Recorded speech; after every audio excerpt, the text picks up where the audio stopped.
Good afternoon. Today we'll be showing you how to remove a pre-existing crown. Our patient has a crown with chipped porcelain on tooth number 11. And the interesting thing about this crown is it is actually the terminal abutment for a hybrid bridge. We have on the palatal aspect of tooth number 9 a wing for a resin-bonded retainer. And here we have a pontic, and here is number 11. Now frequently, students will suspect that we'd be using a crown remover to remove the bridge. Here's an example of a crown remover with the traditional hook that's used to go interproximally in the embrasure area, and then we'd give it a little bit of a gentle tap.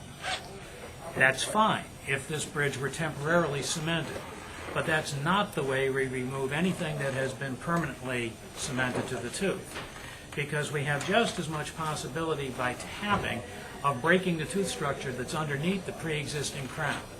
So instead, what we have to do is place a longitudinal slice right through the porcelain and through the metal down to the underlying tooth structure. Carry that slice across the incisal surface and come down about a third of the way on the palatal edge. At that point, we would take a Christensen crown remover, also called a periosteal elevator, place this into the slot that we have created, like so, and give it a twist. Now, this looks a lot like a screwdriver, and we call it Christensen crown remover, or we call it a periosteal elevator, so that the patients don't get alarmed by us using tools and equipment that sounds more appropriate for a carpenter. We don't want to use the word screwdriver. But we have to remember that what we will be creating is very similar to the slot found on the top of a wood screw. So that when we create this slot, we want its walls to be nice and straight. If they're rounded off, we won't get a good purchase with that instrument that would enable us then to actually pry the two halves apart. Okay, so then to proceed, I have a 557 crosscut Fisher burr, which I find is infinitely more efficient for cutting porcelain than a diamond. The other thing that I'm doing is just taking a good look once again at the radiographs to see whether or not there was a post and core placed in this tooth.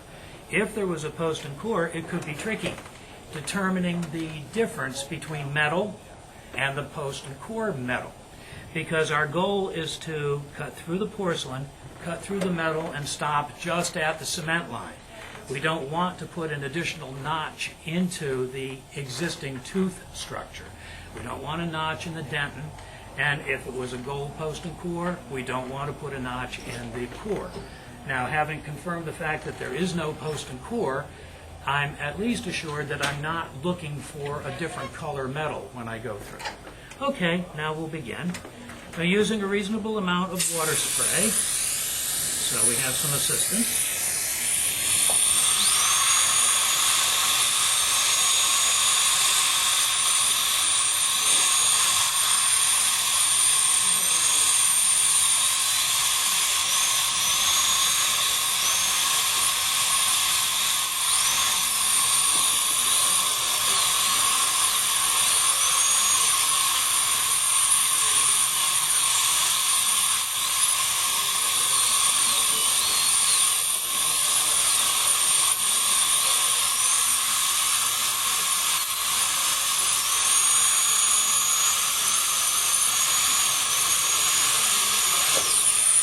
Alrighty, if you would back off with the suction for just a second, a couple things I'd like to point out. First of all, we're already through the metal, and we can see the underlying tooth structure right here. But we're not through the metal at this very terminal spot at the finish line. And it's imperative that that be broken as well, otherwise we'll never be able to get this to spread. Another thing that's important is that we must tell the patient, you, my dear, that we will, when we twist this, be hearing the porcelain fracture. It will come right off the metal, and it sounds like things are breaking. And the only thing that will be breaking will be the porcelain from the metal, so that's to be expected. We just like everyone to be forewarned before we do things. Okay, so we're almost through right here. We're going to go over the top and then down the linguist.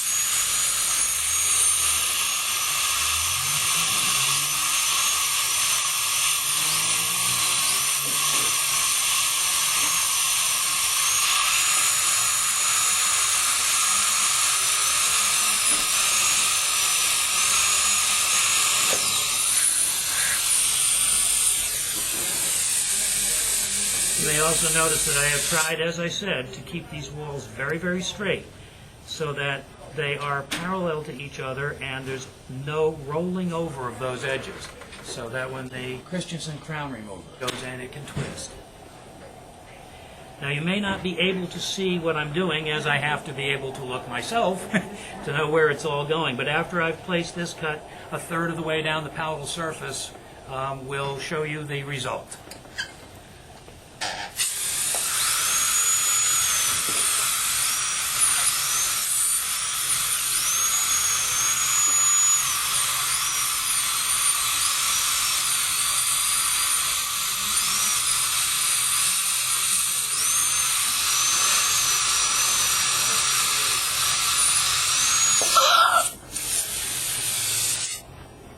Don't you just hate it when that happens?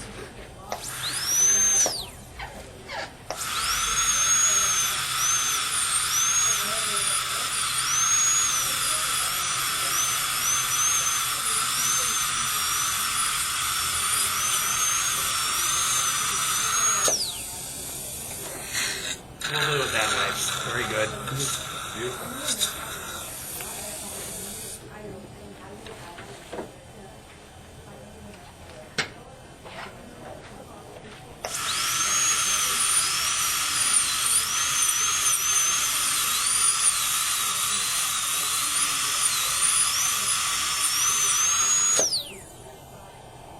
Okay, we've just broken through down here. I have to connect this up and over the top.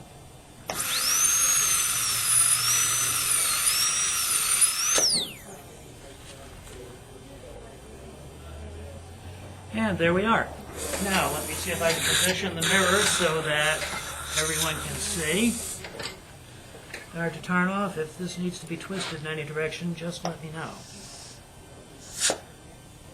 Looks good? Very good. Alrighty, now, everyone, we could start to twist this and tap it, but I want to see what the status is of the wing of the resin-bonded hybrid bridge on tooth number 9. It is loose on the mesial because of recurrent decay. So you see the reason this bridge is being replaced is not simply the chipping of the porcelain on number 11, it's also the need to restore the surfaces underneath here, and indeed the treatment plan for the future will be a conventional 3-unit bridge from here to here. And for those of you who have noticed that she is also missing a tooth here, this will be a crown and a hybrid bridge on here. Just as this worked for several years, we'll be using the same treatment plan on this side. We won't be redoing it here because we don't have a big enough palatal surface to bond to with recurrent decay underneath that wing. Well, this is loose, and if need be, I can go ahead now and proceed to spread this and free it, and this may fall off. If it doesn't, then we'll be sectioning it as well. But the first step is to place this, and I want to do so. I want to show you what I'm going to be doing, but then I may need to move my fingers a little bit and block your view. I want to place this into the slot and then twist it clockwise.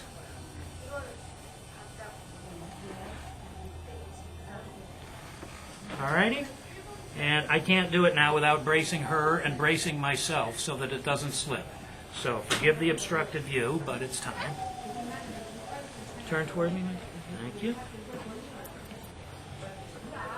Maybe you can see the little pieces wiggling and the whole bridge is now free. So having done that, I then just take my fingers, pull the bridge, and there it is. One thing I'd like you to notice is that there is minimal defacing of the original dentinal surface, and what you see here is just splitting of the com span that had been used as the original luting agent for this resin bonded retainer. So in the repreparation of this tooth, this original cement will be removed. Okay, folks, yes, I'm sure that you want to see what the palatal of number 9 looked like. And so if you take a peek, okay, the phone is off. Can you see this, Dr. Tarnoff? Open wide, please. Yes. Stay like that so I can move now. Okie doke. And there we are, the recurrent decay, which is why this didn't need to be sectioned, it just fell right off. There we are, folks. Very good.